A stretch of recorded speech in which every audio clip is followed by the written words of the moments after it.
Bonjour à tous, il est 13 h à Abidjan. Voici les titres de l'actualité de ce jeudi 11 octobre. À la une, l'ouverture du 17e sommet de la francophonie en Arménie. Plusieurs chefs d'État et de gouvernement sur place. Le président Alassane Ouattara est représenté par son vice-président à Erevan.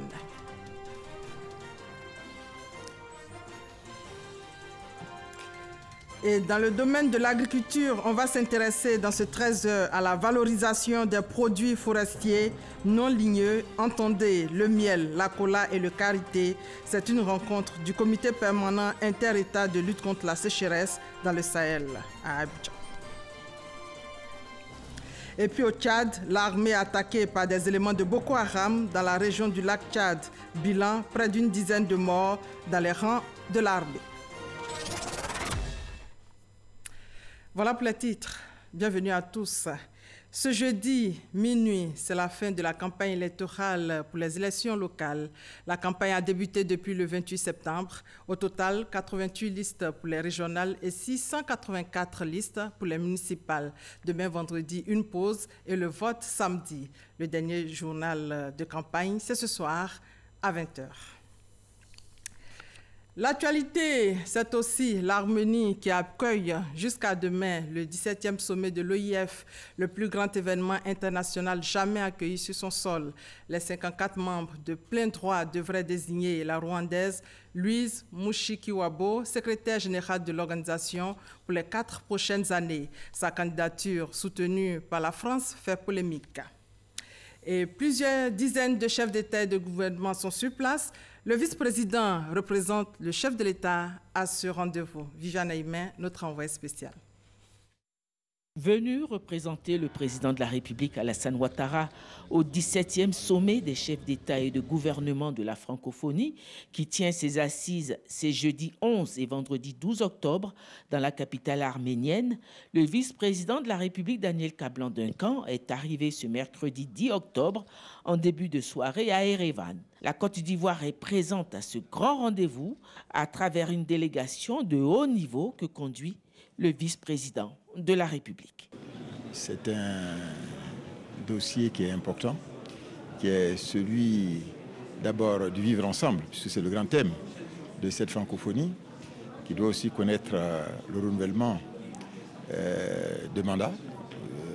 Ça fait partie donc des discussions au niveau du secrétaire général de la francophonie, mais aussi, comme vous l'avez certainement déjà vu, il y a 2 forums importants qui se tiennent ici. L'un donc sur les technologies de l'information et la communication, est un dossier aussi important, et non sur l'économie. Parce que nous estimons que la francophonie ne doit pas seulement une francophonie seulement culturelle, mais il faut qu'elle soit donc plurielle. Et je pense que cette francophonie avance.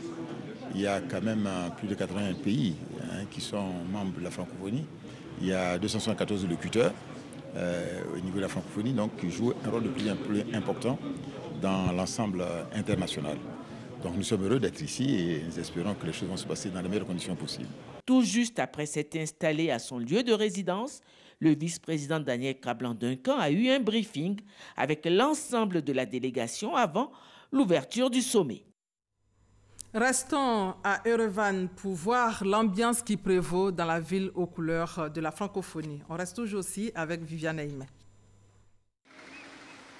Fidèle à sa tradition d'hospitalité, Erevan, la capitale de l'Arménie, ancienne république de l'ex-URSS, reçoit dans la bonne humeur les nombreux participants au 17e sommet de la francophonie, même si la langue française est très peu parlée par sa population, à part une minorité d'étudiants qui font l'apprentissage de cette langue dans les universités.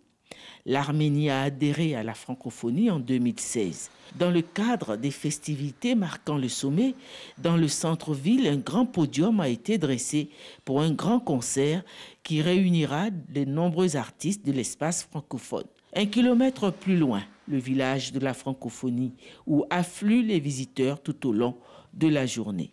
Sur le site se tiennent des exposés thématiques sur la langue française et son expansion. Comment étendre l'apprentissage du français au plus grand nombre? Pour le directeur de l'IFEF, l'Institut de la francophonie pour l'éducation et la formation, l'alphabétisation en langue locale apparaît désormais comme le meilleur moyen pour réaliser cet objectif. On peut très bien expliquer un certain nombre de concepts très compliqués en allant puiser dans ce que nos parents ont fait. Et ça, on le fait à travers nos langues. Donc quand on maîtrise la langue, on peut mieux expliquer les concepts. L'éducation en langue nationale pour les enjeux de lecture et écriture, mais l'éducation tout court, y compris en français, nous allons tout mettre en œuvre pour que les résultats soient meilleurs. Surtout que les résultats des apprentissages soient meilleurs. Sur un podium, les artistes locaux assurent l'animation du village. Quant aux stands des différents pays, ils offrent au regard leur diversité. Le stand de la Côte d'Ivoire est régulièrement visité, à l'instar des nombreux autres. C'est du café et puis du cacao, enfin du Nescao, du cacao chaud. Et ça attire vraiment l'attention et puis la curiosité des visiteurs, surtout de la population locale.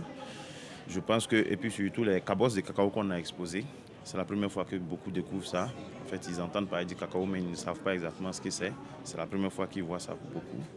Et puis, ils sont particulièrement attirés également par tout ce qui est artisanal, les produits artisanaux, comme on appelle, les chemises faites localement, et puis les colliers qu'un artisan, je crois, a mis à la disposition donc, du stand pour exposer ici et qui sont vendus sur place. Ça intéresse particulièrement la population locale aussi. Cette belle animation se poursuivra jusqu'au dernier jour du sommet. Ici à Abidjan, on va parler de la conférence de presse d'une délégation parlementaire israélienne. La délégation se dit satisfaite de la bonne relation qui existe entre Israël et la Côte d'Ivoire, une relation qui doit être renforcée sur le plan économique et sécuritaire. Laurent Sacho et Sidonie Davilawaka. Israël s'intéresse au renforcement de sa coopération avec la Côte d'Ivoire. Une délégation parlementaire israélienne était récemment en visite de 2 jours dans la capitale économique. Après quelques rencontres avec des personnalités du pays, dont le vice-président Daniel Kablan-Duncan et le président de l'Assemblée nationale, Guillaume Soro, la délégation parlementaire israélienne fait le point de ces rencontres. We are very pleased to be here. In this beautiful country. On a échangé sur plusieurs sujets pour voir comment on peut approfondir les relations entre l'État d'Israël et la Côte d'Ivoire dans les domaines de l'agriculture, de l'économie, de la sécurité et dans les domaines de renforcement des capacités en général. L'Afrique a de bonnes ressources, elle a de la terre, elle a des ressources humaines et l'Israël a les technologies, nous avons les capacités, les savoir-faire et nous allons joindre les 2 forces. Depuis 2003, soit 15 ans après, c'est la 2e fois que la Côte d'Ivoire reçoit une délégation parlementaire israélienne. Des initiatives du genre avec d'autres pays africains dans le cadre du renforcement des relations entre Israël et le continent africain sont prévues les mois à venir. Deuxième titre de ce journal, c'est la réunion du comité permanent inter-État de lutte contre la sécheresse dans le Sahel, ici à Abidjan. Les différents acteurs du comité ont réfléchi sur la valorisation des produits forestiers non ligneux tels que le miel, la cola et le karité. Reportage d'Evisoyo et Lansine Bakayoko. La cola, le karité, le miel, les champignons font partie des produits forestiers non ligneux. Ces produits constituent une source de subsistance et de revenus pour les populations, aussi bien rurales qu'urbaines. Certains de ces produits ont des valeurs thérapeutiques et d'autres, tels que la cola, génèrent 78 milliards de francs CFA par an. Cependant, une grande partie de ce secteur est dans l'informel, selon le comité permanent inter-État de lutte contre la sécheresse dans le Sahel, SILS. Un comité chargé de valoriser les produits forestiers peu connus, dont les produits non ligneux. Le SILS prend donc des dispositions pour assurer la sécurité de ces produits. qui est un plan national nutritionnel piloté à la fois par le ministère de la Santé et le ministère de l'Agriculture. Et il y a un certain nombre de dispositifs régionaux pour venir en appui aux États lorsqu'ils font face à des sécheresses ou à des périodes de déficit alimentaire. Il y a aussi, avec le SILS notamment, nous travaillons justement à prévenir ces questions d'insécurité alimentaire, dont tout un dispositif est mis pour pouvoir détecter dans des zones, dès qu'il y a une carence, dès qu'il y a un problème sur un produit produit végétal ou un produit alimentaire, nous sommes en mesure de le détecter et puis d'anticiper. Les producteurs s'organisent, ce qui est le plus important. Et plus les gens s'organisent, plus on regarde la commercialisation et comment vraiment garantir les prix aux producteurs pour ceux qui cultivent ou même ceux qui font la cueillette de ces produits puissent vraiment s'en sortir et avoir contribué réellement à leurs revenus dans les différents ménages. La Côte d'Ivoire dénombre plus de 100 produits forestiers non ligneux. Le comité permanent inter-État de lutte contre la sécheresse dans le Sahel veut mettre en place une politique de valorisation de ces produits pour leur prise en compte dans la chaîne des valeurs des produits à forte valeur économique. On part à Yamoussoukro pour parler de l'Assemblée générale de l'Union des producteurs de café et de cacao de Côte d'Ivoire. L'information majeure, c'est la mise en place du réseau ivoirien des sociétés coopératives de café et de cacao. Nadia Edia et Jean-Jacques Kwameala. Par la mise en place du réseau ivoirien des sociétés coopératives de café et cacao, l'Union générale des producteurs de café et cacao de Côte d'Ivoire veut rendre encore plus performant ce secteur de l'économie ivoirienne. L'économie du pays repose sur l'agriculture, mais la pauvreté est le quotidien de tous nos membres. Et donc aujourd'hui, nous avons été conviés à la création de cette structure pour la commercialisation du produit de nos planteurs. Sur la période 2012-2017, le revenu moyen annuel perçu par les producteurs de cacao était d'environ 1 496 milliards de francs CFA et de 111 milliards pour les producteurs de café. Avec la création de ce réseau, cette performance devait être améliorée, d'où l'appui du Conseil Café-Cacao à cette initiative. À travers les différents appuis à l'endroit des associations, faisant la promotion d'une interprofession forte, notre structure démontre sa ferme conviction à accompagner les producteurs dans leur aspiration profonde avec en point de mire le développement par l'amélioration de leurs conditions de vie et de travail. Le binôme café-cacao est la première source de devises en Côte d'Ivoire avec 15% du produit intérieur brut PIB. Le pays est également le troisième exportateur de café et le premier producteur de cacao avec 43% de la production mondiale. La première promotion d'étudiants spécialisés en foncier rural de l'Institut national de formation professionnelle agricole mise en stage, cela après une formation qui a duré 2 ans. Christian Dago et Patricia Oumouetia. 50 étudiants spécialisés en foncier rural à l'Institut national de formation professionnelle agricole en fin de formation seront bientôt sur le terrain. Remédier à l'insuffisance des ressources humaines, renforcer la sécurisation foncière en Côte d'Ivoire sont entre autres les missions qui leur seront assignées. Les futurs commissaires enquêteurs devront comprendre et maîtriser en plus des procédures la sociologie des populations avec lesquelles ils seront appelés à travailler. À l'endroit de nos stagiaires, votre responsabilité est grande. Je dirais même très grande, non seulement dans l'exercice de vos futures fonctions, mais aussi et surtout dans l'avenir de notre pays. La très grande importance de votre spécialité vous a fallu la cérémonie de séjour. Face aux conflits liés à la gestion du domaine foncier rural, les nouveaux techniciens se sont engagés à mener à bien leurs tâches. Notre choix pour la spécialité foncière rurale est un choix de conviction. En effet, les problèmes liés à la gestion du domaine foncier rural font partie de l'actualité dans notre pays. C'est pourquoi nous prenons l'engagement, à la veille de notre départ en stage pratique, à accomplir avec rigueur et enthousiasme toutes les tâches qui nous seront confiées. Aporture Kwaku, président de la cérémonie et représentant le ministre de l'Agriculture et du Développement rural, a remis les lettres de stage et les diplômes de fin de formation aux étudiants. Nous allons maintenant prendre la voie de la côtière dans ce 13 heures. C'est difficilement praticable. En cette période de campagne électorale, l'une de nos équipes de reportage a fait l'amère expérience. La côtière est coupée régulièrement par endroits, ce qui donne le vertige aux usagers. La côtière, véritable parcours du combattant, un élément de Samkouna. San Pedro Sassandra, distant de 75 km. Nous sommes sur la côtière. Pour effectuer cette distance, il faut 3 heures de temps, voire plus, du fait de l'état de la route. C'est impraticable. Si on apprête, on peut faire 4 heures du temps, sans Pedro, Sassandra. Pour un 70 km, c'est pas possible. Quand la route est bonne, on fait 3 voies, mais actuellement, on fait un seul voie. Ça nous arrange. Une fois que tu vas t'arriver là, c'est forcé, tu vas au garage.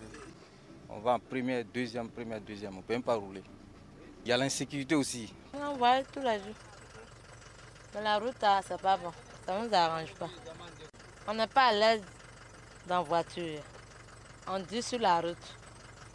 À 18 km de Sassandra, en provenance de San Pedro, se trouve un point très critique. Les usagers de la route l'ont même baptisé cimetière. Chaque 2 jours, un camion s'enfonce ou un grumier déverse ses billes de bois à cet endroit, bloquant ainsi la circulation. Il y avait un camion qui a barré la route, le grumier était à côté ici. Donc, il y a un grumier qui a tiré quand celui-là est sorti. Quand il a tiré lui pour sortir, lui il a passé, moi j'ai suivi lui. Quand on est arrivé là où ça pensait, là, moi il y avait un peu de 4 tonnes et demi dans le camion là. Ça venait derrière et puis ça a tiré le camion là, tombé dans tout là. Il faut donc se frayer un petit passage pour ceux qui sont pressés. Comme c'est le cas ici, une équipe de la RTI devant se rendre à Sassandra pour la couverture de la campagne électorale des municipales et régionales. Ce camion, voulant négocier aussi le passage, n'a pas eu la chance. Il s'est renversé dans ce ravin. En attendant la réfection de la côtière, les usagers proposent un reprofilage. L'État peut gratter et puis mettre du gravier et puis bien charger et puis bien damer. En attendant, comme ça on peut rouler dessus en attendant. L'État, s'il peut, vraiment ça va nous faire beaucoup plaisir parce que nous souffrons sur cette voie-là. Avec ces pluies qui arrosent la région, les usagers de la côtière ont toujours la peur au ventre. Vivement qu'une solution soit trouvée à la côtière. Souvenons-nous que le 12 septembre dernier, une forte pluie a fait beaucoup de dégâts à Kong. Plus d'une 40aine d'habitations détruites, 58 champs inondés, plus de 200 sinistrés. Le gouvernement apporte son soutien à hauteur de 35 millions de francs CFA aux populations sinistrées. Reportage Kader Sogodogo. Kafolo Baka, village symbole du tourisme dans le département de Kong, un des accès au parc national de la Komwe. Il est servi également par la Komwe qui, le 12 septembre dernier, suite à une forte pluie, a débordé. L'eau a inondé plus de 70 hectares de terre. Si aucune perte en vie humaine n'a été signalée, les dégâts, eux, sont énormes. Cette crue est progressivement entrée dans le village, détruisant des maisons, obligeant certaines familles à quitter leur résidence. Et nous avons aussi des dégâts au niveau des champs. Donc nous avons 213 familles sinistrées en raison de leurs maisons qui ont été détruites ou menacées et 58 champs qui ont été détruits avec une superficie de 70 hectares.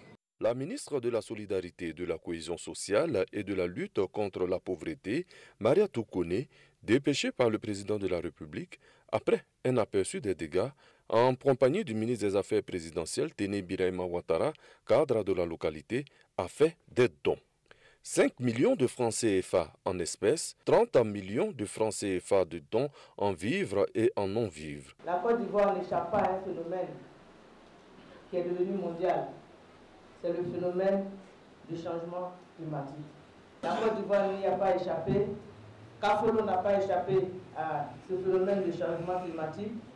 Je suis venu vous apporter le réconfort, le soutien, l'assistance, la compassion de toute la République de Côte d'Ivoire. Les bénéficiaires ont traduit leur reconnaissance au président de la République et à l'ensemble du gouvernement pour cette action qui arrive à point nommé pour rétablir leur dignité. En santé, nous allons parler de l'ensemble des moyens qui permettent à une fille et à un garçon d'éviter une grossesse à l'occasion d'une relation sexuelle. C'est la contraception. Aujourd'hui, des moyens modernes existent. Les populations ont été sensibilisées sur la question. Davis Oyo et Salimatou Dia.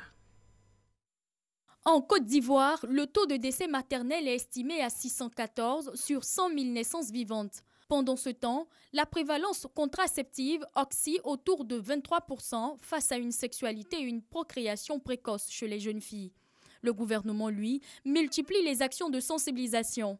À Divo, dans la région de l'Odjibois, à l'occasion de la journée mondiale de la contraception, le ministre de la Santé et de l'Hygiène publique a invité les populations à un changement de comportement. Il est nécessaire de s'engager dans un processus de changement de comportement.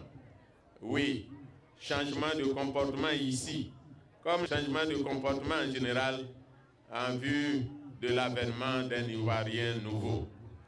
Chaque couple doit pouvoir choisir le nombre d'enfants qu'il veut, au moment où il veut, cela en toute responsabilité. À cette fin, tous les couples, où qu'ils soient sur le territoire de la Côte d'Ivoire, doivent avoir l'opportunité d'accéder aux moyens d'espacer les naissances, ce qui permet d'éviter les avortements avec leurs nombreuses conséquences, décès, stérilité. Sur le plan national, la contraception moderne, préservatif, pilule ou injection est de 14%. Un pourcentage jugé relativement faible par les partenaires techniques. Pour la représentante résidente des Nations Unies, le planning familial est l'un des facteurs de développement de toute nation. Quand le nombre d'enfants qu'une femme a est très élevé, les pays sont généralement pauvres.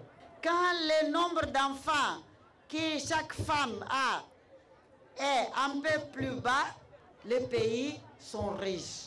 Toutes les analyses, les études et même nos observations de jour à jour nous montrent quand une famille a un nombre élevé d'enfants qui dépasse nos capacités de bien nourrir ses enfants, d'envoyer chaque enfant à l'école, de les envoyer à l'hôpital quand ils sont malades. Ça veut dire qu'on a un problème. Contraception, un investissement pour le bien-être durable de la famille est le thème retenu pour cette 3e édition. Une visite du ministre de la Santé et de l'Hygiène publique aux différents stands de produits contraceptifs a clôturé cette journée mondiale de la contraception. Également, célébration de la journée du civisme à Bondoukou. Fin marquant, c'est le lancement d'une campagne qui va sillonner tout le pays. Campagne lancée par le secrétariat d'État chargé du service civique, nous dit Mamadou Kwasi. Les différents corps constitués du département de Bondoukou, réunis dans la cour de la préfecture pour la montée aux couleurs. Un acte suivi de la présentation des 5 symboles de la République. Nous sommes à la célébration de la journée du civisme à Bondoukou, une initiative du secrétariat d'État chargé du service civique. Cette journée vise à sensibiliser et informer la population, surtout les jeunes, sur les actions à mener en vue de l'appropriation des valeurs civiques et citoyennes pour l'avènement d'un environnement politique et social apaisé. Le devoir d'être un modèle de l'espérance promise à l'humanité que nous enseigne l'hymne national et les autres valeurs prônées par les symboles de la République ont fait place à un incivisme qui présente sous diverses formes et s'observe de plus en plus au sein de la population.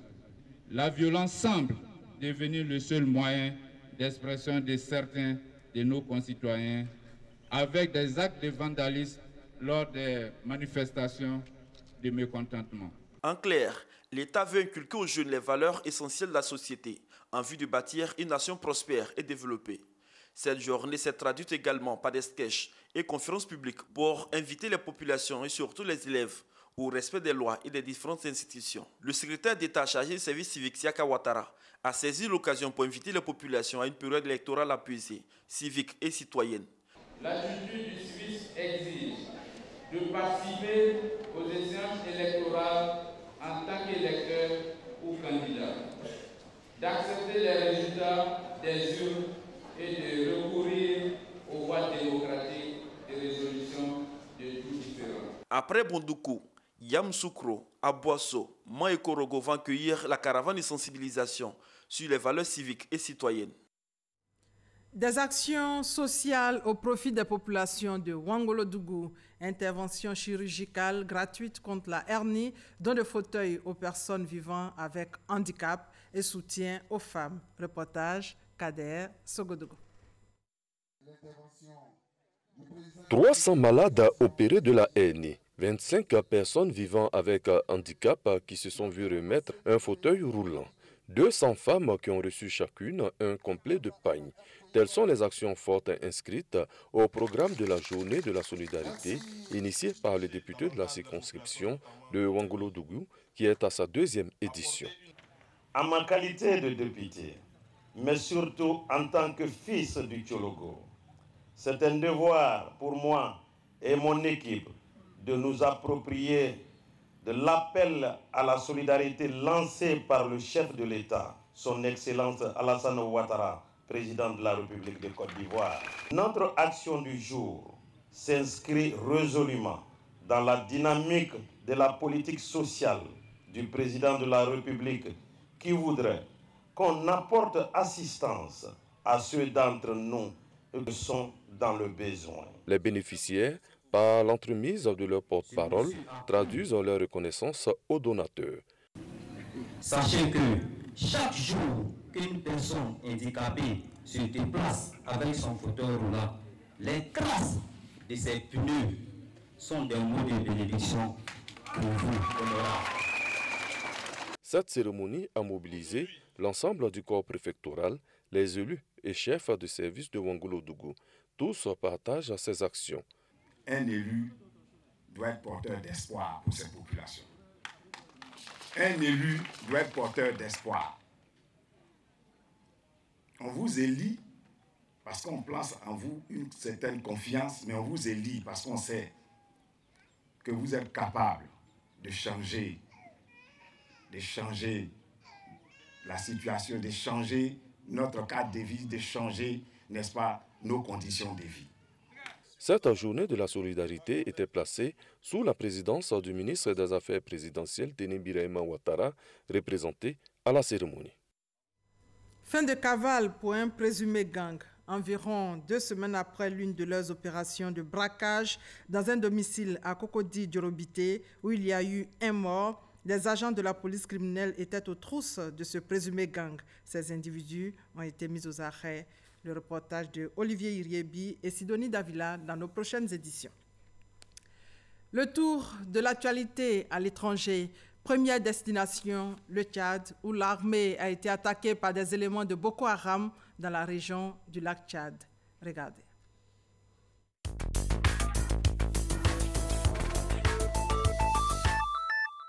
Des éléments de la secte islamiste de Boko Haram ont attaqué hier mercredi les positions de l'armée tchadienne dans la région du lac Tchad. Cette incursion violente a occasionné des morts dans les 2 camps. Du côté des forces armées régulières, l'on enregistre 8 morts et 48 chez les insurgés. Cette attaque est la 3e du genre en 2 mois. En visite à N'Djamena, la ministre française des Armées a insisté sur la nécessité de soutenir les forces africaines qui combattent le terrorisme. Le mouvement pour la renaissance du Cameroun exige une enquête publique ouverte contre certains observateurs des élections présidentielles du 7 octobre dernier. Lors d'une conférence de presse, le porte-parole du candidat, Maurice Kanto, a annoncé les plaintes à l'encontre des faux mandataires de l'ONG Transparency International. Au nombre de 6, ces observateurs qui se réclament de cette ONG avaient déclaré lundi dernier sur les antennes de la télévision d'État que le déroulement du dépouillement du scrutin au Cameroun est une vraie leçon de démocratie, là où l'opposition parle de fraude électorale. Au nombre de 6, ces observateurs qui se réclament de cette ONG avaient déclaré lundi dernier sur les antennes de la télévision d'État que le déroulement du dépouillement du scrutin au Cameroun est une vraie leçon de démocratie, là où l'opposition parle de fraude électorale. À l'occasion de la journée mondiale contre la peine de mort, célébrée hier, des chefs d'État africains ont exprimé leur hostilité à la peine capitale, un châtiment souvent dénoncé par des ONG de défense des droits de l'homme. Cette 16e édition a été l'occasion pour de nombreuses ONG, dont la Fédération internationale des droits de l'homme, d'appeler des pays pratiquant encore cette sentence à y renoncer. La journée mondiale contre la peine capitale a été instituée en 2003 pour faire la promotion de l'abandon de cette sentence. Et aujourd'hui, minuit, fin de la campagne pour les élections locales en Côte d'Ivoire. C'est aussi la fin de ce 13h. On se retrouve à 20h. Merci de votre fidélité.